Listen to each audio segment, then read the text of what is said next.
Well, throughout the last few years, Fox 55 has been updating you on the Deep Rock Tunnel. The project began as part of a federal court order to reduce the amount of combined sewage going into our rivers each year, which has a negative impacts on neighborhoods and residents. Fox 55's Caleb Saylor got a sneak peek down into the tunnel and has an update on the project. At the bottom of the 220-foot drop shaft at the end of Glasgow Street sits the Deep Rock Tunnel. The tunnel is only about a quarter of a mile long right now, but it's at this point where things really kick into gear, according to project director Jim Cabot. We'd like to average about 75 feet of tunnel a day. That's on 3 shifts.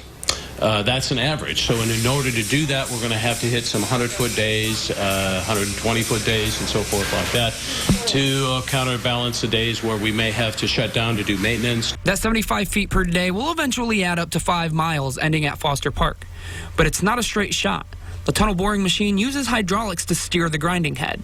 They have what they call parameters. They set these parameters. It's in the computer. They already have it all set up. And then if they need to make fine adjustments, they can do that. Down inside the hot and humid tunnel, the boring machine grinds away at the limestone rock.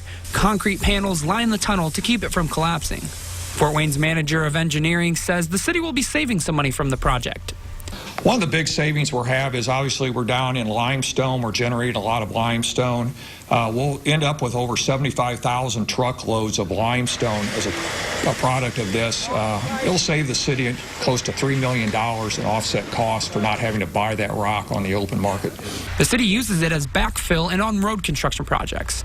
And now that it's full steam ahead, Cabot hopes that the 15-month timeline to complete the tunnel will be chipped away. I'm always very optimistic, and I'm looking at improving on that. That 15 months will be there if we hit our stride at 75, 78 feet a day. But if we can improve on that, we would like to finish this. Of course, we'd like to finish this sooner. In Fort Wayne, Caleb Saylor, Fox 55 News. We'll continue updating you on the project as it progresses.